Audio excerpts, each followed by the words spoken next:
أحمده وأصلي على رسوله الكريم أما بعد فأعوذ بالله السميع العليم من الشيطان الرجيم بسم الله الرحمن الرحيم يا أيها الذين آمنوا لا تقدموا بين يدي الله ورسوله واتقوا الله إن الله سميع عليم يا أيها الذين آمنوا لا ترفعوا أصواتكم فوق صوت النبي ولا تجهروا له بالقول كجهر بعضكم لبعض أن تحبط أعمالكم وأنتم لا تشعرون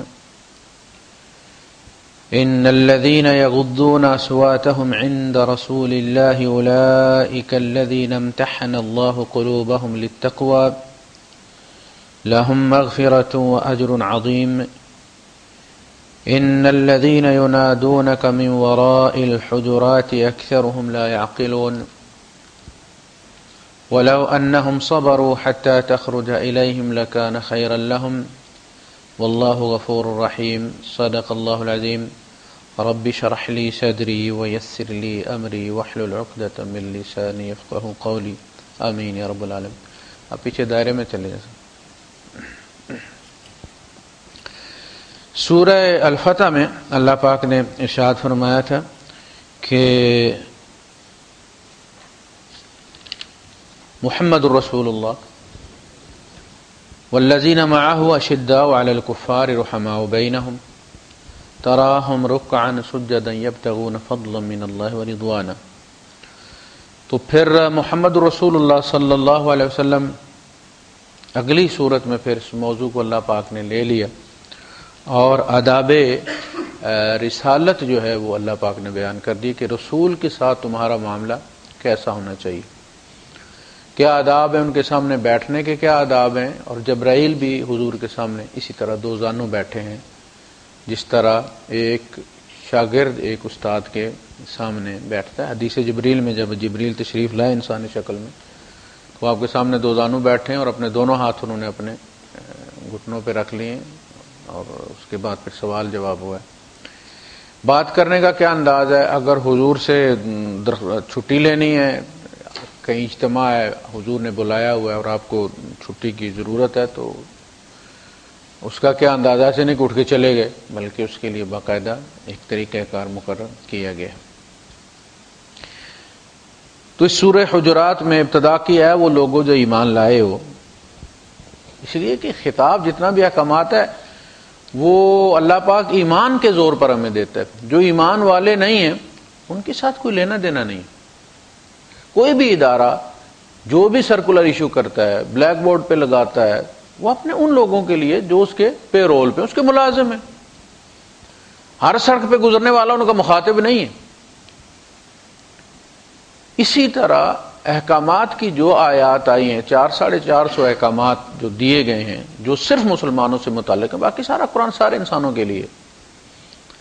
ہم سے متعلق وہی آیات ہیں جن میں ایمانیات بیان کی گئی ہیں اور ہمیں حکم دیا گیا کہ یہ کرو یہ کرو یہ کرو. یا ایھا الذین آمنوا لا تاکلوا الربا، تم مت کھاؤ. کتب علیکم الصیام یا ایھا الذین آمنوا کتب علیکم، تمہارے اوپر فرض کیے گئے. تو یہ سب سے پیارا خطاب ہے اللہ پاک کا انسانوں کے لیے، اعزاز ہے انسان کے لیے کہ اللہ پاک اسے ایمان والا تسلیم کر لے، پھر واقعی وہ بھی ایمان والا. دوسری بات یہ کہ یہی وہ تعلق ہے جو ہمیں اللہ سے جوڑے ہوئے. باقی ساری مخلوق اللہ کی تخلیق، کریشن تو سارے ہی ہیں نا، چڑیاں، کوے، طوطے، ہر سب چیز مخلوق ہے اللہ کی. ہم بھی مخلوق ہیں اللہ کی. ہمیں جس چیز نے جوڑا ہوا ہے، مومن کو جس چیز نے اللہ سے جوڑا وہ ایمان ہے. لہذا اسی تعلق کو ایڈریس کرتا ہے اللہ پاک کہ اگر تمہارا یہ تعلق ہے تو پھر یہ کرو، اور اگر نہیں کر رہے تو اس کا مطلب ہے کوئی کمی ہے، جائزہ لو کیا بات ہے. یعنی پھر معاملہ پیچھے چلا جاتا ہے. جیسے سپریم کورٹ ری ٹرائل کا آرڈر دیتی ہے نا، جب کسی سزا کو ڈسمس کرتی ہے تو کہتے ہیں ری ٹرائل کیا جائے اس کو. اس لیے کہ سپریم کورٹ جو ہے وہ ٹرائل کورٹ نہیں ہے، وہ مقدمے چلاتی نہیں ہے، وہ اپیل کورٹ ہے. تو جب معاملہ اس قسم کا ہو کہ اعمال کے اندر خرابی پیدا ہو گئی ہے تو کہا کہ اعمال درست نہیں ہوں گے. تم اعمال پکڑ پکڑ کے کھڑے کرو نے، سماد بانڈ لگاؤ نے، الفیظیں جوڑنے کی کوشش کرو، یہ غلط. 2 دن جڑیں گے، 4 دن جڑیں گے، اگلی جمعرات تک جڑ جائیں گے، ختم ہو جائیں گے وہ. اس لیے کہ ان کی اساس کوئی نہیں ہے. گو بیک ٹو مینو، جاؤ پیچھے جا کے اس مینیو پہ جا کے اپنے ایمان والی فائل چیک کرو کہ وہ فولڈر خالی تو نہیں ہے. یا ایھا الذین آمنوا، اے وہ لوگو جو ایمان لائے ہو، جو ایمان والے ہو. لا تقدموا، قدم آپ کو پتہ نا، اسٹیپ فارورڈ، آگے جو ہم لیتے ہیں، بڑھانا، قدم بڑھانا. مت آگے بڑھو بین یدی اللہ و رسولہ، اس حال میں کہ اللہ بھی تمہارے سامنے موجود ہے، رسول بھی تمہارے سامنے موجود ہے. بین یدی المصلی حدیث ہے نا کہ نمازی کے سامنے سے مت گزرو، لیکن الفاظ کا استعمال ہوئے بین یدی، جو آگے کی چیز سامنے کی چیز ہے، ہاتھوں کی پہنچ میں مت گزرو. تو بین یدی اس کا مطلب یہ ہے کہ جہاں تک اس کی ایکسیس ہے، جہاں تک اس کا اپنا ایریا بنتا ہے سجدے کا، وہ اس کی امانت ہے، وہ جگہ، اس میں خیانت مت کرو تم لوگ. سجدے والی جگہ چھوڑ دو، آگے سے چلے جاؤ، اس نے کوئی خریدی ہوئی نہیں ہے. اس کا کلیم، اس کا استحقاق، اس کی نماز کا ادب آداب اتنی جگہ تک ہے جتنی جگہ تک اس کے، اور وہ ہاتھ کی لمبائی تک ہی ہوتا ہے، وہیں جا کے سجدہ ہوتا ہے بندے کا. جو لمبے قد والا اس کا بازو بھی لمبا ہوگا، اس کا ذرا سجدہ لمبا ہوگا. میرا قد چھوٹا ہے، میرا بازو بھی، میرا سجدہ بھی اتنی جگہ پہ ہوگا. تو سجدے تک میرا استحقاق ہے، یہ میری امانت ہے، اس میں خیانت کوئی نہ کرے، آگے سے ہو کے چلا جائے. اب بندہ کہ جہاں تک دیوار آگے نہیں آ جاتی وہ میری ملکیت ہو گیا، کوئی نہ گزرے، یہ غلط. تو بین یدی اللہ و رسول، اللہ کے سامنے، اس کا مطلب ہے اللہ بھی سامنے موجود ہے اور رسول بھی موجود ہے. اچھا ہمیں کیسے پتہ چلے گا کہ بھئی اللہ موجود؟ اللہ تو وہ کہتا ہوا معکم اینما کنتم، جہاں کہیں تم ہوتے وہ تمہارے ساتھ ہوتا. کس طرح ہوتا ہے یہ وہی جانتا ہے، ہم اس کا تعین نہیں کرتے. لیکن سورہ انفال میں کہا گیا کہ یا ایھا الذین آمنوا استجیبوا للہ وللرسول اذا دعاکم، اے ایمان والو فوراً لبیک کہو جب بھی تمہیں اللہ اور اس کا رسول بلائیں. یا ایھا الذین آمنوا استجیبوا للہ ورسولہ، اللہ اور اس کے رسول کو فوراً لبیک کہو. اب مسئلہ یہ کہ ہمیں تو اللہ کی آواز تو نہیں آئی نا،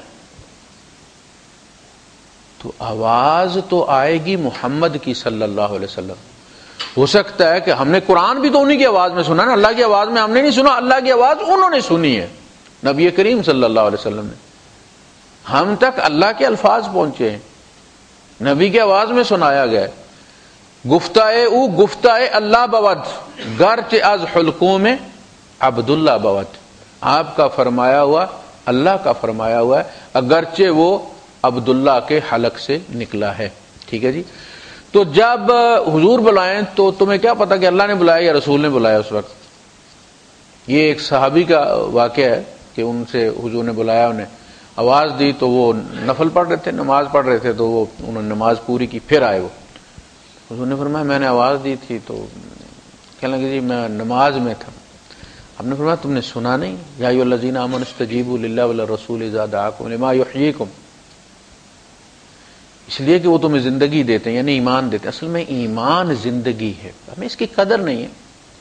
جو شخص بے ایمان ہے وہ چلتی پھرتی لاش، اسکائی لیب ہے وہ. یہ جو مصنوعی سیارے چھوڑتے ہیں نا، پھر جب ان کے کنٹرول سے باہر ہو جاتے ہیں تو وہ کہتے ہیں یہ اسکائی لیب گرنے والی ہے، جی پتہ نہیں کس ملک پر گرے گی. وہ جو بندہ ایمان والا نہیں ہے اس کا مطلب ہے وہ اسکائی لیب ہے، معاشرے میں چلتا پھرتا ایک خطرہ ہے، پتہ نہیں کہاں گرے گا، وہ کس کا بیڑا غرق کرے گا. تو ایمان زندگی ہے اور مومن زندہ ہے، اور جس کے اندر ایمان نہیں ہے وہ زندہ نہیں ہے. لما یحییکم کا مطلب یہ ہوا کہ تمہیں زندگی دیتے ہیں، یعنی تمہیں ایمان. جب بھی تم ان کے پاس آؤ گے خالی ہاتھ پلٹ کے نہیں جاؤ گے، زندگی لے کے جاؤ گے، ایمان زیادہ کروا کے لے کے جاؤ گے. تو کہا کہ تمہیں تو اللہ ادھر بلا رہا تھا اور تم ادھر کھڑے تھے. کاؤنٹر کھلا ہے نا جوازات کا، تو وہ جو آگے افسر بیٹھا ہوا ہے امیگریشن والا، وہ تو دوسرے کاؤنٹر پہ بیٹھا ہوا ہے، وہ ادھر بلا رہا ہے اور آپ ایک اور کاؤنٹر کے سامنے کھڑے ہیں، آپ ڈٹ کے کہ میں یہاں سے ہلا تو باری میری ہے، ایسا نہ ہو کہ دوسرا بندہ لے جائے. ہے نا، جہاں رش ہوتا ہے پارکنگ نہیں ملتی تو وہاں لوگ اپنی گاڑی پارکنگ مل جائے نا ایک دفعہ، پھر ٹیکسی میں آگے پیچھے جاتے ہیں، گاڑی نہیں لاتے کہ پارکنگ نکل جائے گی، یہ جہاں ذرا نادی صاحب کی طرف تماشا بنا ہوا ہے. تو کہا تمہیں اللہ ادھر بلا رہا ہے، تم ادھر کھڑے ہو. اصول یہ تھا کہ نبی کریم صلی اللہ علیہ وسلم جب بلائیں جاؤ، آپ کا کام کرو، جہاں نماز چھوڑی جا کے شروع کرو، اور وہ سجدہ صاحب بھی کوئی نہیں، جو حضور کے بلانے سے پہلے پڑھ چکے تھے وہ بھی ہو گئی ہے، اور جو بعد آگے پڑھی ہے وہ بھی ہو گئی. تو اے وہ لوگوں جو ایمان لائے ہو، اللہ اور اس کے رسول سے آگے مت بڑھو، زیادہ سیانے بننے کی کوشش مت کرو، زیادہ سمارٹ ہونے کی کوشش مت کرو. ان کے سامنے ادب کے ساتھ جو بات وہ کہتے ہیں اس کو فائنل سمجھو، آرگیو مت کرو اس کو. واتقوا اللہ، اللہ کا تقوی اختیار کرو، اللہ کا تقوی اختیار کرو. تمہاری وہ آگے اللہ نے کہا ہے کہ تمہاری متاع حیات نہ چھین لے، وہ ایمان نہ سلب ہو جائے. اور اگر ایمان سلب ہو گیا تو اعمال آٹومیٹیکلی ختم ہو گئے. جب پاسپورٹ جعلی نکل آئے تو ویزے اصلی بھی لگے ہوئے ہوں تو وہ جعلی کنسیڈر ہوتے ہیں.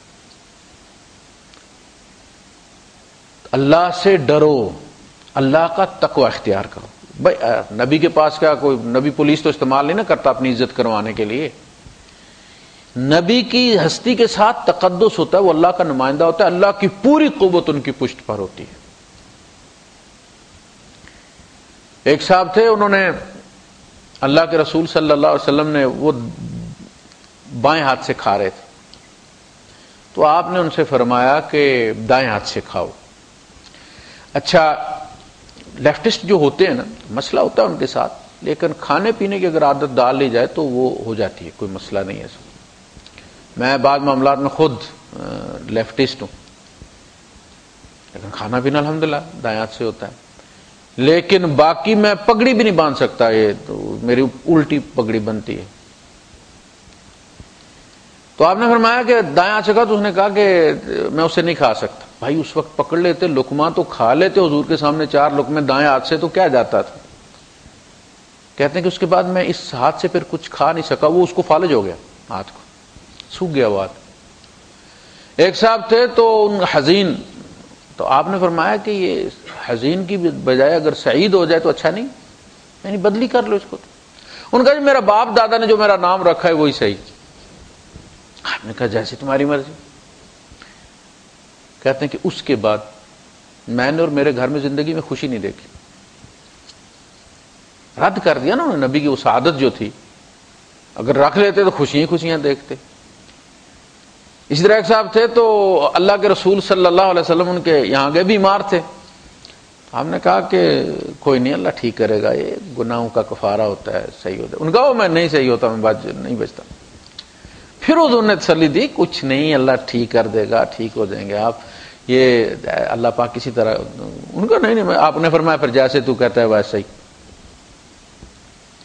یعنی نبی حضرت عائشہ صدیقہ رضی اللہ تعالیٰ عنہ سے ایک لونڈی غلام قیدی لا کے رکھا، وہاں چھوڑا اور ان سے کہا کہ اس کا خیال رکھنا، اور حضور باہر چلے گئے. جب واپس آئے تو یہ اپنے کام میں لگ گئی، قیدی بھاگ گیا. اچھا انہوں نے سمجھا کہ وہ ادب سے بیٹھا رہے گا کہ حضور بٹھا گئے، وہ تو قیدی تھا، بھاگ گیا. تو ہم نے ان سے کہا کہ وہ قیدی کدھر گیا؟ انہوں نے کہا جی وہ تو بھاگ گیا. تو ہم نے فرمایا کہ تیرے ہاتھ ٹوٹ جائے، میں تمہیں کیا کہہ کے گیا تھا. اب انہوں نے جب یہ بات کہی تو حضرت عائشہ صدیقہ رضی اللہ عنہ دونوں بار بار نہ اپنے ہاتھ کی طرف دیکھتی تھی. تو انہوں نے پوچھا کیا ہوا؟ کہا کہ اللہ کے رسول آپ نے بدعا دیا، میں دیکھ رہی ہوں کہ یہ دائیں ہاتھ پہ پڑے گی یا بائیں ہاتھ پہ پڑے گی. پھر حضور نے دعا کی کہ اللہ میں انسان ہوں، میں بدعا دے دیتا ہوں اگر کسی کو اس طرح سے، تو اس کے حق میں اسے دعا سمجھ لیا کر، تو اسے خیر میں بدلی کر دے. تو انہیں کہا کہ کوئی کچھ نہیں مسئلہ ہوگا تمہارے ساتھ. تو نبی جو ہے واتقوا اللہ، اللہ کا تقوی اختیار کرو. اصل میں نبی کی بے ادبی کر کے بندہ اللہ کی گرفت سے، نبی معاف بھی کر دے لیکن اللہ معاف نہیں کرے گا. ان اللہ سمیع علیم، یقیناً اللہ سننے والا ہے، جاننے والا ہے. اس کے علم میں کنٹینیوٹی ہے، ایسا نہیں کہ وہ کہیں اٹھ کے گیا ہوا ہے اور اس کے جانے کے بعد پیچھے اگر کوئی بات ہو گئی تو اسے پتہ نہیں. اللہ کے علم میں ہمیشہ سے کوئی کمی نہیں تھی. جو کچھ ہونا ہے اسے پہلے سے معلوم ہے. آج کا درس ہے، اس میں کتنے بندوں سے پہلے سے معلوم تھا؟ آج کے درس کا جب میں پیدا نہیں ہوا تو اس وقت بھی معلوم تھا۔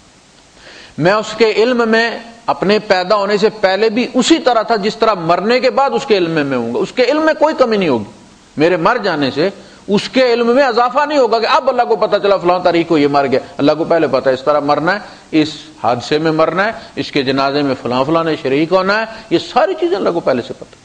اس کے علم کا ہم احاطہ ہی نہیں کر سکتے۔ وہ ایسی ہستی ہے کہ ہمارے وہم و گمان میں بھی نہیں آتی۔ حضور نے بالکل صحیح الفاظ استعمال کیے، وَلَا تُخَالِطْهُ الظُّنُونُ۔ گمان اللہ پاک کی ذات تک پہنچ ہی نہیں پاتے، تھک جاتے ہیں، ایسی ہستی ہے۔ تو اس کی سماعت بھی ہم کبھی بھی سکپ نہیں کر سکتے کہ بچ جائیں، اللہ دیکھ نہ لے ہمیں، اور نہ ہم اللہ کے علم سے کبھی باہر ہو سکتے ہیں۔ اس نے احاطہ کیا ہوا ہمارا۔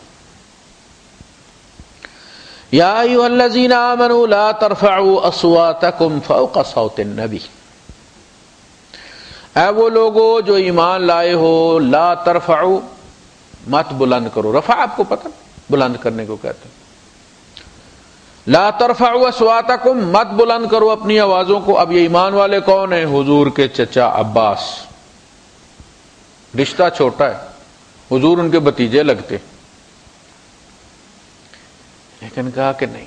آگے فرمایا وَاعْلَمُوا أَنَّ فِيكُمْ رَسُولَ اللَّهِ، یہ ان کو تم اپنا داماد اور اپنا بھتیجا سمجھ کے تم نے ڈیل نہیں کرنا، یہ جان لو یہ اللہ کے رسول ہے۔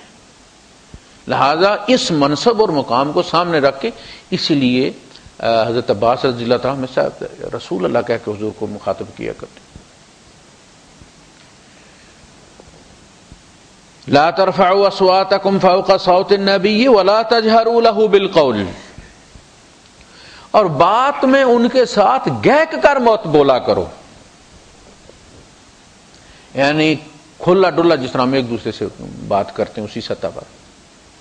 کہا کہ لا تجہروا بالقول، بات اس طرح کھل کے ان کے ساتھ نہیں کرنی، اپنی ٹون کا خیال رکھ کے ان کے سامنے بولو۔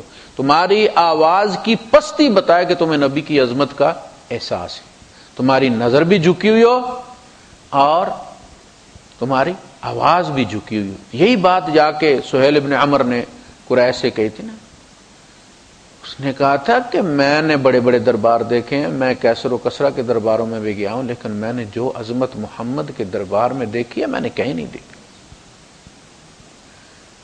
وہ کیفیت بیان کرتے ہیں کہ وہ تھوکتے ہیں اور ان کا تھوک لوگ نیچے نہیں پڑنے دیتے، دوڑ پڑتے ہیں، کوئی ہاتھوں پہ لیتا ہے، کوئی کپڑوں پہ لیتا ہے، کوئی پکڑ کے اسے ملنا شروع کر دیتا ہے۔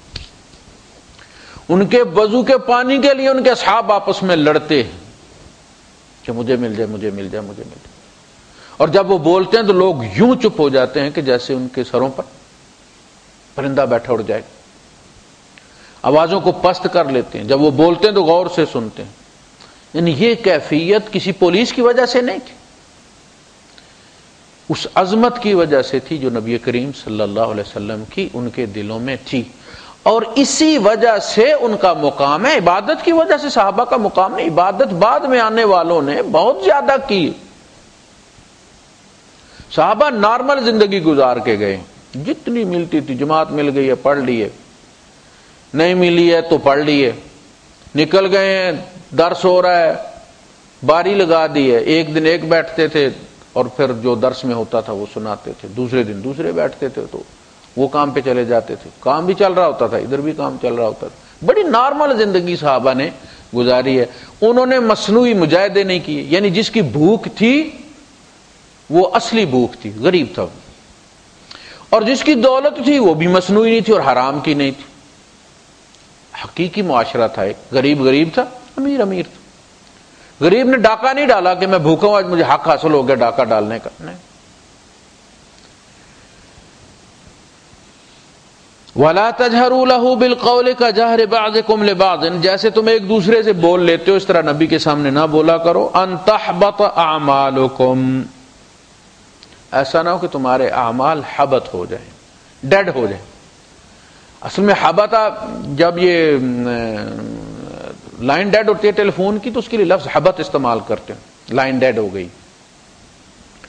تو ایسا نہ ہو کہ تمہارے اعمال ڈیڈ ہو جائیں، اللہ سے جو تمہاری لائن ملی ہوئی ہے وہ کٹ جائے۔ وَأَنْتُمْ لَا تَشْعُرُونَ، اور تمہیں پتہ بھی نہ چلے۔ پتہ تب چلتا ہے جب شعوری طور پر کوئی بندہ گناہ کرتا ہے تو اسے پتہ ہوتا ہے میں نے گناہ کیا ہے اور اس کا کوئی بدلہ ملے گا، تو وہ گناہ تو وہ کرنے، انہیں پتہ بھی نہیں ہوگا کہ میں نے یہ جو آواز بلند کر دی ہے اس کا نتیجہ کیا نکلا ہے۔ اب یہ تھا کہ عمر فاروق رضی اللہ تعالیٰ عنہ یہ سننے کے بعد، اس آیات کے نزول کے بعد اتنی دھیمی آواز میں بات کرتے تھے کہ حضور کو پوچھنا پڑتا تھا عمر کیا کہا آپ، اونچا بولیں آپ، یعنی ایک دم انہوں نے دبا لیے۔ ایک صاحب تھے وہ انہیں ثقل سماع تھا، کان پرابلم تھا، انہیں اونچا سنتے تھے۔ اچھا جو بندہ اونچا سنتا ہے وہ اونچا بولتا بھی ہے، اس لیے کہ جب تک اسے اپنے کانوں میں آواز نہ، اس کی تسلی نہیں ہوتی کہ آواز نکلی ہے، تو قدرتاً جو بندہ زیادہ اونچا بولتا ہے اس کے اپنے کانوں کے ساتھ مسئلہ ہوتا ہے۔ اچھا ان کے ساتھ یہی تھا، یہ اونچا بولتے تھے۔ جب یہ آیات نازل ہوئی تو وہ آئی نہیں، 3-4 دن گزر گئے، تو پھر حضور نے پوچھا کہ یہ صاحب کہاں ہیں؟ کہا کہ اللہ کے رسول وہ تو رو رو کے برا حال ہے ان کا۔ کیوں؟ وہ کہتے ہیں جی میری آواز بلند ہے اور میں تو وہاں اونچا بول دیتا ہوں تو میرے تو اعمال گئے، تو اس لیے وہ ڈر سے مارے آتے نہیں۔ آپ نے انہیں بلا کے آپ نے کہا کہ تم ان میں سے نہیں، تمہاری مجبوری، تم نیت سے اونچا نہیں بولتے، تمہاری اپنی وجہ ہے، اس کی وجہ سے، اس لیے کوئی مسئلہ ہے۔ یعنی حضور کو تسلی دینی پڑی۔ تو صحابہ کو جو مقام اور عظمت ملا ہے وہ نبی کریم صلی اللہ علیہ وسلم کے ادب کی وجہ سے ملا ہے، اور یہ بات، ورنہ عبداللہ ابن ابی کو بھی تو صحبت ملی ہے نا، اتنے ہی سال اسے بھی ملی ہے، پھر مقام کیوں نہیں ملا؟ اس لیے کہ دل میں وہ چیز نہیں تھی جس کا اللہ پاک نے آگے فرمایا کہ میں جو بھی اب بانٹتا ہوں وہ میں دلوں کا امتحان لے کے پیمانے کے مطابق دیتا ہوں، ٹھیک ہے؟ اور وہ پیمانہ یہ جس کے دل میں جتنا نبی کا مقام ہوگا اتنا ملے گا۔ عبداللہ ابن ابی کے دل میں 0 تھا، ہمیشہ خالی رہی ٹنکی اس کی، نہیں ملا۔ ابو بکر کے دل میں زیادہ وسعت تھی، زیادہ دے دی۔ کہا کہ ساری امت کا ایمان ایک طرف رکھ دو، ابو بکر کا ایمان ایک طرف رکھ دو، پلڑے کو جھکا دے گا۔ یہ کیفیت، آرٹیکلز وہی ہیں ساتھ کے ساتھ، آمنت باللہ وملائکتہ وکتبہ ورسلہ والیوم الآخر والقدر خیر وشر من اللہ تعالی والبعث بعد الموت۔ یہ ہمیں نکاح میں پڑھایا جاتا نا، ایمان تازہ کروایا جاتا ہے۔ آرٹیکلز وہی تھے، ادب، آداب نبی کا جو بھی تھا اس کی وجہ سے ان کا مقام تھا۔ ان الذین یغضون اصواتهم عند رسول اللہ، یقیناً وہ لوگ جو اپنی آوازوں کو ڈم رکھتے، ہلکا رکھتے۔ یہ غدہ یا غدو جو ہوتا ہے یہ بند کرنا نہیں ہوتا بلکہ جھکا دینا، ڈم کرنا ہوتا ہے۔ آپ کی گاڑی کی 2 لائٹیں ہوتی ہیں، ڈم لائٹ ہوتی ہے، ہائی لائٹ ہوتی ہے۔ تو ڈم جو ہے یعنی آپ کہا نا قل للمؤمنین یغضوا من ابصارہم، مومنوں سے کہو کہ اپنی نگاہوں کو جھکا لیں، آنکھوں کو جھکا لیں، تو اس کا مطلب یہ نہیں کہ ایسے کر کے ٹکر مار دیں، اس کا مطلب یہ ہے کہ کنسنٹریشن توڑ دیں۔ وہ جو ارتکاز سے بندہ دیکھتا ہے نا، نیا نقش دیکھتا ہے، کہا کہ وہ نہ دیکھا، پتہ ہے ایک عورت آ رہی ہے بس، اب اس میں نیا نقش دیکھنے کی ضرورت نہیں ہے کہ بھائی کون ہے، کس نیشنلٹی کی ہے، عمر کیا ہے، یہ چیزیں ظاہر جب تک آپ کنسنٹریٹ نہ کریں، نظر کو ٹکائیں نہ، تب تک وہ بات ہوتی نہیں ہے۔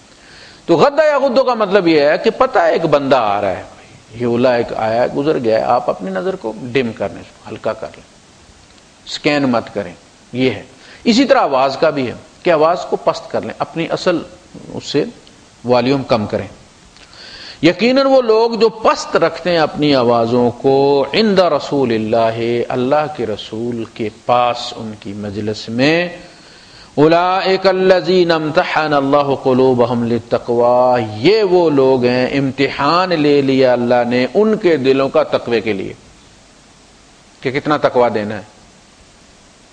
عبداللہ ابن ابی غیر متقی تھا، اس لیے تھا کہ اس کے دل میں نبی کا ادب نہیں تھا، اللہ نے تقوی بھی نہیں دیا۔ تو جس کے دل میں جتنا ادب تھا نبی کریم صلی اللہ علیہ وسلم کو، اتنا تقوی اللہ نے، پیمانہ وہی ہے، نبی کا ادب، نبی کی محبت، نبی کی عظمت جتنی دل میں ہوگی اسی کی نسبت سے جو ہے وہ تقوی دے دیا جائے گا۔ اس لیے متقین میں سب سے متقی جو تھے وہ صحابہ تھے. لہم مغفرۃ و اجر عظیم، ان کے لیے مغفرت بھی ہے، یعنی نبی کی مجلس ہے، صرف اس مجلس میں بیٹھنے کا اپنا اجر ہے، اور علم میں جو اضافہ ہوتا ہے وہ تو اپنی جگہ پہ. یعنی نبی کریم صلی اللہ علیہ وسلم کی مجلس میں صرف بندہ جب بیٹھ جاتا تھا، حضور کوئی بات بھی نہ کرے، حضور بات خاموشی بھی اختیار کر لیتے تھے، اور اس خاموشی میں بڑی ہیبت ہوتی تھی. حضور کی خاموشی بھی بڑی ہیبت والی ہوتی تھی، جلال ہوتا تھا. اب صحابہ کو سوال کرنا منع کیا ہوا تھا کہ تم سوال تم کرو گے اور پھر جواب اس کا دینا پڑے گا، اور قرآن نازل ہو گیا، قانون بن رہا ہے، تو پھر وہ امت پہ سختی ہو جائے گی. اس لیے ما آتاکم الرسول فخذوہ وما نہاکم عنہ فانتہوا، رسول جو تمہیں دیں وہ لے لو، یعنی مانو آرڈر، اور جسے روکیں اسے رک جاؤ. کراس کوشچن مت کرو، تم زیادہ اس میں قرید مت کرو. اور صحابہ کے قربان اللہ پاک نے ہماری طرف سے اجر عظیم عطا فرمائے کہ ان کو ہول اٹھتے تھے سوال کرنے کے لیے، لیکن وہ انہوں نے نہیں کی اور ہم بچ گئے. جب اللہ کے رسول صلی اللہ علیہ وسلم نے خطاب فرمایا کہ لوگو ان اللہ قد فرض علیکم الحج فحجوا، اللہ نے تم پر حج کو فرض کر دیا تو حج کرو، تو ایک صاحب اٹھے، بدو تھے، تو انہوں نے کہا کہ اللہ کے رسول ہر سال؟ تو آپ نے ان سے منہ موڑ لیا. اس بندے نے پھر سوال کیا کہ اللہ کے رسول میں نے کچھ پوچھا ہے، ہر سال حج کریں؟ تو آپ نے فرمایا کہ اگر میں کہہ دوں ہاں تو پھر تو فرض ہو گیا ہر سال، اور تم میں سے کون استطاعت رکھتا ہے اس کو ہر سال کرنے کی؟ اس لیے میری امت کا بدترین شخص وہ ہے کہ جس کے سوال کی وجہ سے میری امت پر رسی تنگ ہو جائے. کہا کہ غسل کرو، ایسا ہم نے کہا کہ جی ٹھنڈے پانی سے یا گرم پانی سے. اب یہ بھی بدو تھے. تو عقل سلیم ہو تو پتہ ہے کہ سردیوں میں ٹھنڈے سے کرتے ہیں، گرمیوں میں ٹھنڈے سے کرتے ہیں، اور سردیوں میں گرم سے کرتے ہیں. لیکن انہوں نے کہا کہ ذرا پک کی کر لیں. تو آپ نے فرمایا کہ اگر میں کہہ دوں کہ ٹھنڈے سے کرنا ہے تو سردی میں کیا کرو گے، اور کہہ دوں گرم سے کرنا ہے تو گرمی میں کیا کرو گے؟ لو قلت نعم وجبت، اگر میں کہہ دوں ہاں ہر سال کرنا ہے پھر تو واجب ہو گئے تم. تو انہوں نے 17 سوال کیے ہیں صحابہ نے، اور 17 کے 17 کا جواب قرآن نے دیے. آپ اندازہ کریں ان پہ کیا بیتتی ہوگی. وہ کہتے ہیں ہماری عید ہوتی تھی جس دن کو بدو آ جاتا تھا، کیونکہ ان پہ پابندی نہیں نا، وہ تو دیہاتی تھے، تو ان پہ گرفت نہیں ہوتی تھی، وہ آداب سے واقف نہیں تھے. ابھی اگلی آیت میں آئے گا وہ بھی. تو کہتے ہیں پھر ہم مزے لیتے تھے، بدو سوال کرتا تھا اور ہم پھر مزے لیتے. وہ سوال کرتا اور حضور اس کا جواب دیتے. ان الذین ینادونک من وراء الحجرات، یقیناً وہ لوگ جو آپ کو پکارتے ہیں حجروں کے پیچھے سے. ہٹس حضور کے حجرے تھے. اچھا، اب صحابہ کو پتہ ہوتا تھا کہ نبی کریم صلی اللہ علیہ وسلم کی باری جو ہے وہ کس طرح سے لگتی ہے، آج آپ کس کے گھر ہوں گے، کس کے گھر ہوں گے، اور مخصوص صحابہ کو حضور بتا بھی دیا کرتے تھے کہ میں آج فلاں کے یہاں، اگر کوئی مسئلہ ہو ایمرجنسی تو مجھے فلاں کے گھر رابطہ کر لینا تم. یہ دوپہر کے وقت یہ کچھ لوگ آئے صحرا سے، دور سے کہیں پہنچے مدینے میں دوپہر کے وقت. تو بھئی آرام کر لو تم لوگ، ابھی نماز کے لیے حضور نکلیں گے تو بات کر لینا. انہیں پتہ بھی نہیں باری کہاں ہے. وہ 9 کے 9 حجروں کے باہر کہہ رہے یا محمد اخرج الینا، یا محمد اخرج الینا. پہلے ایک جگہ آوازیں دی، پھر دوسرے حجرے پہ چلے گئے، تیسرے پہ چلے گئے. افراتفری مدینے والوں نے کہا یہ کون آ گیا، آرام کا ٹائم ہے اور یہ سب شور مچا رہے. تو اللہ پاک نے فرمایا کہ بیچاروں کو عقل نہیں ہے، یہ سویلائزڈ لوگ نہیں ہیں، یہ ادب اداب سے واقف لوگ نہیں ہیں، ایٹیکیٹس نہیں جانتے، اس لیے آپ ان سے اعراض کر لیں. یقیناً وہ لوگ جو آپ کو پکارتے ہیں حجروں کے باہر سے، اکثرهم لا يعقلون، ان کی اکثریت عقل نہیں رکھتی، یعنی ان کے اتنا ہی سارا ہی ہے، دماغ ان کا اتنا سارا ہے. ایک بدو آئے اور انہوں نے آ کے جناب اللہ کے رسول صلی اللہ علیہ وسلم سے کچھ سوال کیے. جا کے اپنے اونٹ کے پاس جب بیٹھنے لگے تو کہنے لگے کہ یا اللہ مجھ پر اور محمد پر رحم فرما اور اس میں کسی اور کو شریک نہ فرما. اللہ کے رسول صلی اللہ علیہ وسلم نے صحابہ کی طرف منہ کیا اور فرمایا کہ تمہارا کیا خیال ہے، یہ زیادہ عقل مند ہے یا اس کا اونٹ؟ یعنی حضور نے اس کی نفی کر دی فوراً، مناسب سمجھا کہ اس چیز کو آئندہ لوگ اس چیز کو بنا نہ لیں دعا کا پیٹرن کہ نہیں جی ہم پر ہی ہونی چاہیے، اللہ کے خزانوں میں کوئی کمی نہیں، ساری دنیا کو مل جائے تو کیا. تو انہوں نے کہا جی اللہ محمد پر مجھ پر رحم فرما اور اس میں کسی اور کو شریک نہ فرما. تو حضور نے کہا کیا خیال ہے تمہارا، یہ زیادہ عقل مند ہے اس کا اونٹ زیادہ عقل مند ہے. اکثرهم لا یعقلون، ان کی اکثریت عقل نہیں رکھتی. وَلَوْ أَنَّهُمْ صَبَرُوا، اگر یہ لوگ صبر کرتے، حَتَّى تَخْرُجَ إِلَيْهِمْ، إِلَى الصَّلَاةِ نہیں ہے تاکہ آپ نکلتے نماز کے لیے، تخرج الیہم، ان کی طرف نکلتے، ان کے کام کے لیے نکلتے. اگر کوئی اپنے کام کے لیے آپ نکلیں تب بھی ان کا حق نہیں بنتا کہ آپ کو رستے میں روک کے آپ اپنے کام پہ ضروری جائے اور رستے میں میرا ایک مسئلہ ہے جی، ایسا نہیں. ادب نہیں ہے یہ. ادب یہ ہے کہ جب آپ کے پاس وہ ہاں جی کیا بات ہے، پھر اپنی بات ان کے سامنے کرو. اب بھی لوگ اسی طرح کرتے ہیں. مولوی صاحب آ رہے ہیں سودا لے کے، سودا اٹھایا ہوا دونوں ہاتھوں میں، پیشاب بھی سخت آیا ہوا اور بندہ کہتا ہے سارا مسئلہ بتا کے ہی جانا ہے. یہ طریقہ ہے؟ کبھی کسی ڈاکٹر کو بھی آپ نے روک کے اس طرح دعا پوچھی ہے؟ یہ کیا بات؟ اگر آپ کے نزدیک اتنا اہم مسئلہ ہے تو آپ ٹائم لے لیں، آپ فون نمبر لے لیں، آپ گھر پہ آ جائیں، بات کریں آپ آ کے. یہ کہ رستے میں جاتے دیکھ لیا مولوی تو کہا چلو بھائی، یہ لیگ بائی کا نہیں ہوتا، تو ادب ہوتا علم کا. اور ائمہ حضرات بھی باقاعدہ نے ٹائمنگ رکھی ہوئی تھی مسائل کی. اسی طرح نبی کریم صلی اللہ علیہ وسلم کا معاملہ تھا کہ جس نے آنا ہے آئے، وہاں باقاعدہ ایک وہ دار الضیافہ تھا جس میں آ کے ٹھہرتے تھے پردیسی لوگ، اور پھر اس کے بعد وہ آ کے سوال جواب کرتے تھے. اللہ کے رسول صلی اللہ علیہ وسلم یہ چاہتے تھے کہ بندے چار ہوں. اس زمانے میں چینل تو کوئی نہیں ہوتے تھے، تو یہ ہوتا تھا کہ اس کے سوال جواب کو 2 4 10 بندے اور سن لیں گے تو بات ذرا زیادہ دور تک چلی جائے گی. زیادہ لوگ اس لیے کہ آپ نے سوال کیا، ایک بندے نے آپ کو جواب دے دیا، بات ختم ہو گئی. تو بعض دفعہ ایسا ہوتا ہے کہ لوگ سوال کرتے ہیں، میں ان سے کہتا ہوں کہ آپ مجلس میں سوال کریں، اس لیے کہ یہ سوال ایسا ہے کہ اس کا جواب سب کے لیے فائدہ مند ہے، بجائے اس کے کہ ایک بندہ سوال کر اس کا جواب دے دیا جائے. تو اللہ کے رسول صلی اللہ علیہ وسلم اسی طرح کرتے تھے کہ جب مجلس لگتی تھی اور صحابہ بھی اس میں بیٹھے ہوتے تھے پھر کہتے تھے ہاں بھائی وہ سوالی کہاں ہے، آؤ اب سوال کرو.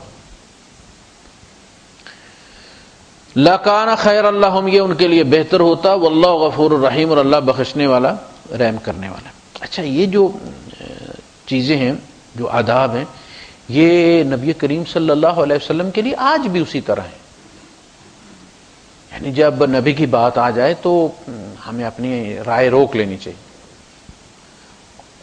اور جب درس حدیث ہو تو باقاعدہ حضور کا کلام پڑھا جا رہا تو ایسا ہی ہو کہ جیسے حضور بول رہے ہیں. بھائی جب ہم کلام اللہ پڑھتے ہیں تو اس کا ادب اسی لیے کرتے ہیں کہ اللہ بول رہے ہیں.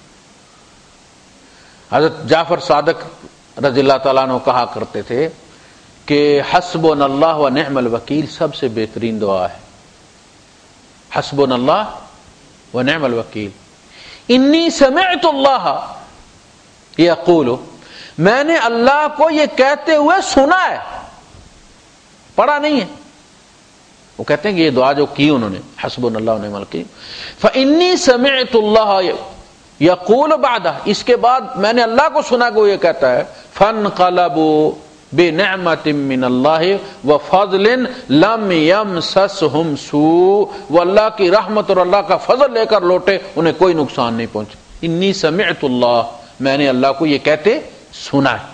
تو جب حدیث بیان کی جا رہی ہو، امام مالک رحمۃ اللہ علیہ کا معمول یہ تھا کہ آپ عام انداز میں حدیث نہیں سناتے تھے. ہم تو باتوں میں 10 حدیثیں کوٹ کر جاتے ہیں، ایسا نہیں ہوتا تھا.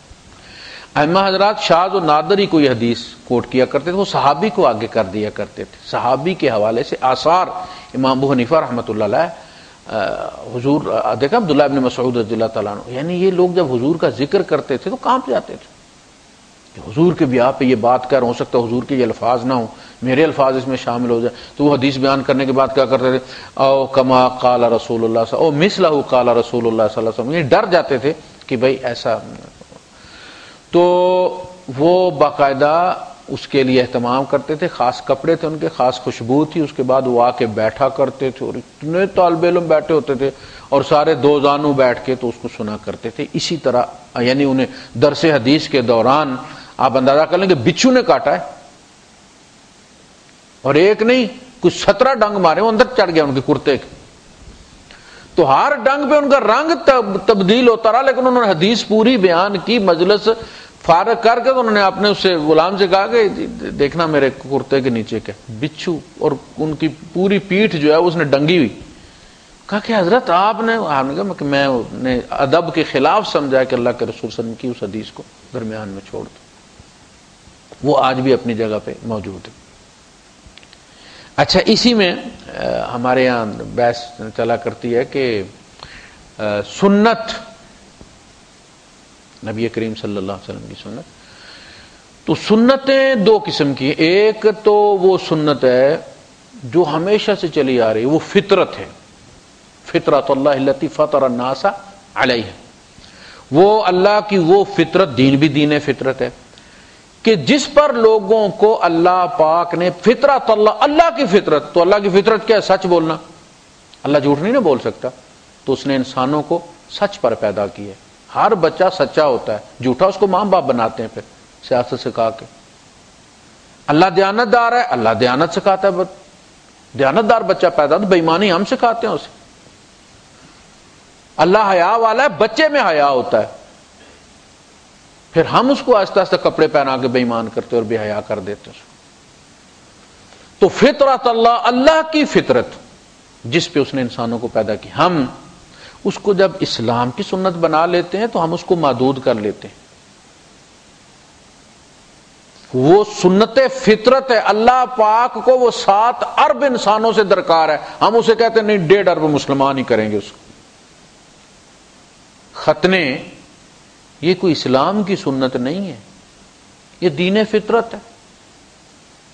ابراہیم علیہ السلام سے الگ 8 نبی، 8ویں نبی حضرت ابراہیم علیہ السلام، 7 نبی ان سے علاوہ، باقی سارے نبی ان کی اولاد میں سے. 1,24,000 میں سے 7 نبی چھوڑ کے سارے نبی ان کی اولاد میں سے، 8ویں وہ ہیں. ختنے سب کے ہوتے چلے آ رہے. یہ آ کے پوپ پال نے کیا، سینٹ پال نے آ کے سسپینڈ کیا نا عیسائیوں کے لیے اسے. وہ ہمیشہ سے ہوتے ہیں، یہودی بھی کرتے ہیں، اب بھی کرتے ہیں یہود. تو یہ ختنے جو ہے یہ اسلام کی سنت نہیں ہے، یہ سنت فطرت ہے، یہ دین فطرت کی سنت ہے. ہر مذہب میں پیچھے جو بھی آیا ہے، اسلام جب بھی جس زمانے میں بھی رہا ہے اس میں یہ ختنے ہوتے رہے. اسی طرح داڑھی ہے، انڈر شیو ہے، یہ ساری چیزیں دین فطرت ہیں. اس لیے کہا جاتا ہے نا ابراہیم علیہ السلام کی سنت ہیں. یہ ملت ابیکم ابراہیم، قربانی نبی کریم صلی اللہ علیہ وسلم کی سنت نہیں. حضور سے خود پوچھا گیا ما ھذا الاضاحی یا رسول اللہ، اللہ کے رسول یہ قربانیاں کیا ہیں؟ فرمایا سنت ابیکم ابراہیم، یہ تمہارے باپ ابراہیم کی سنت ہے. دیانت داری، ہم یہ توقع رکھتے ہیں کہ ہر انسان کو دیانت دار ہونا چاہیے، اس لیے کہ اللہ نے اس کو دین فطرت پر پیدا کیا ہے، نہ کہ صرف مسلمانوں کو دیانت دار ہونا چاہیے. ہم یہ چاہتے ہیں کہ ہم سکھ سے بھی اگر چیز لیں تو سکھ دیانت داری کے ساتھ ہمیں ڈیل کرے، اور جس چیز کے پیسے لے وہی چیز ہمیں دے. ہم ہندو کی دکان پر سونا یا کپڑا لینے جاتے ہیں، ہم یہ توقع رکھتے ہیں کہ وہ مسلمان نہ صحیح انسان تو ہے نا. اور دیانت مسلمانوں کی امانت نہیں ہے، انسانیت کا شرف ہے. بحیثیت انسان اس کو سچا ہونا چاہیے، بحیثیت مسلمان نہیں کہ یہ اسلام کا تقاضا ہے، یہ انسانیت کا تقاضا ہے کہ وہ سچا ہو. اسی لیے آپ دیکھیں گے کہ ہر مذہب میں جھوٹ کو برا کہا جاتا ہے، ہر مذہب میں دیانت داری کو صحیح کہا جاتا ہے، ہر مذہب میں شراب کو کنڈیم کیا جاتا ہے، ہر مذہب میں زنا کو برا کہا جاتا ہے. یہ ساری چیزیں کیا؟ یہ دین فطرت ہیں. جس طرح ہمارے یہاں ماننے کے باوجود بھی لوگ بدکار بھی ہیں، شرابی بھی ہیں، جھوٹے بھی ہیں، سب کچھ بھی ہے، اسی طرح ہر مذہب کے ساتھ یہی مسئلہ ہے کہ مذہب ان کے میں بھی یہی کہا گیا سچ بولو، لیکن جھوٹ بولنے والے بھی ہیں. تو یہ جو دیانت امانت، آپ دیکھیں نبی کریم صلی اللہ علیہ وسلم جب کوئی صفا پر چڑھے اور لوگوں سے پوچھا کہ تم نے مجھے کیسے پایا، 40 سال عمر ہو چکی تھی حضور کی، اور یہ ملا کے 43 سال ہو گئی تھی. تو اس میں حضور نے کیا پیش کیا ان کے سامنے؟ وہ زندگی جو اسلام سے قبل تھی. حضور نے جس پر گواہی لی ہے فقد لبثت فیکم عمرا من قبلہ افلا تعقلون، اے نبی ان سے کہو کہ میں تم میں عمر گزار چکا ہوں. 40 سال عمر ہوتی ہے، اس کے بعد بچتا کیا ہے؟ عمر گزار چکا ہوں، کہیں کوئی میں نے غلطی کی ہے، تمہارے ساتھ کوئی دغا بازی کی ہے، کوئی اپنا فائدہ سوچا ہے، یعنی کہیں انگلی رکھ کے کہہ دو کہ یہ آپ کے اندر عیب ہے۔ انسان کامل تو اللہ نے ایک ہی بنایا ہے، محمد رسول اللہ صلی اللہ علیہ وسلم۔ تو آپ جس گواہی پر قرآن کھڑا ہے، جس کی بنیاد پر ہم کسی غیر مسلم کو خاموش کرا دیتے ہیں، خبردار یہ اس ہستی کی بات ہو رہی ہے جس کے دشمنوں نے بھی کبھی ان کے کردار پر انگلی نہیں اٹھائی، اور جس کے دشمنوں نے بھی ان پر جھوٹ کا الزام نہیں لگایا، وہ سچا ہمیں کہتا ہے کہ یہ اللہ کا کلام ہے۔ تو وہ نبی کا کردار جو کوئی صفحہ پر حضور لے کر چڑھے، وہ قبل الاسلام تھا۔ حضور سچے مسلمان ہونے کے بعد نہیں ہوئے، وہ اس سے پہلے الصادق الامین کہلاتے تھے۔ حضور نے داڑھی دعوی نبوت کے بعد نہیں رکھی، شروع سے تھی، سارے عربوں کی تھی۔ پوری عربوں کی ہسٹری میں 5 لاکھ انسانوں کا، 6 لاکھ انسانوں کا ریکارڈ ہمارے پاس ہے، اسماء الرجال کا، ایک بندہ ایسا نہیں جس کی داڑھی نہ ہو۔ یہ تو ان کا رواج تھا۔ یہ تو پچھلے، آپ یہود دیکھیں، یہود تو اس کو کینچی نہیں لگاتے، نہ زلفوں کو، اصلی والے جو ان کے آرتھوڈوکس ان کے زلفیں اور داڑھی برابر ہی ان کی چل رہی ہوتی۔ سکھوں کے یہاں دیکھ لیں، ہندوؤں کے سادھوؤں کی دیکھ لیں۔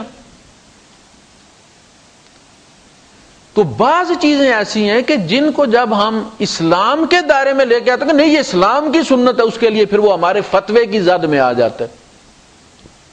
جب تک وہ انسانیت کے پاس رہتا ہے، سمندر رہتا ہے وہ۔ ہم یہ سمجھتے ہیں کہ اگر کسی غیر مسلم کے پیسے کھا جائیں، بعض لوگ کمپنی میں لے کے اسی لیے مزدور آتے ہیں، غیر مسلم، کہ اس کا مال کھا دیں گے اللہ نہیں پوچھے گا قیامت کے دن اس نے کون سا جنت میں جانا ہے۔ یہ بھی سیاست دیکھیں آپ، بھائی دیانت ساری انسانیت کے لیے، سب کے ساتھ برابر کا سلوک ہونا چاہیے۔ تو بعض سنتیں وہ ہیں کہ جب آپ اس کو محدود کرتے ہیں پھر وہ آپ کے فتوے کی زد میں آ جاتے ہیں، پھر آپ کہتے ہیں فلاں بھی فاسق ہے، فلاں بھی فاسق ہے، فلاں بھی فاسق ہے، فلاں نے یہ کہ وہ بھائی وہ ساری دین فطرت ہے، وہ رواج تھا عربوں کا۔ اللہ کے رسول صلی اللہ علیہ وسلم نے دعوی نبوت کے بعد کپڑے نہیں بدلی کیے کہ آپ نے جناب جو ہی اعلان نبوت کیا، یا ابو بکر صدیق نے جو ہی جناب کلمہ پڑھا تو شلوار اوپر کر لی۔ اس کا تعلق اسلام کے ساتھ نہیں ہے، اس کا تعلق تو آداب، لباس کے آداب کے ساتھ ہے کہ یہ وہاں تک رہے جہاں چلتے ہوئے گندا نہ ہو، گندگی کی پونچھیں اوپر رہے۔ یہ اللہ کے رسول صلی اللہ علیہ وسلم کے امامہ باندھنے کے انداز میں بھی اعلان نبوت کے بعد کوئی تبدیلی نہیں آئی، جیسے آپ پہلے پگڑی باندھتے تھے ویسے ہی آپ نے بعد میں باندھ۔ بھائی آپ اندازہ کریں کہ غزوہ احد میں غالباً حضرت حذیفہ کے والد جو ہے یمان، وہ مسلمانوں کے ہاتھوں شہید ہو گئے، پگڑی ان کی ایسی تھی، لباس مکے والوں کا بھی ایسا تھا، ادھر بھی ایسا تھا۔ ان چیزوں کو بنیاد بنا کر جب ہم لوگوں کو فاسق، فاجر اور پتہ نہیں کیا کیا بنانا شروع کر دیتے ہیں تو پھر امت میں توڑ پیدا ہوتا ہے۔ وآخر دعوانا الحمدللہ رب العالمین۔ سوال اگر کرنا چاہتے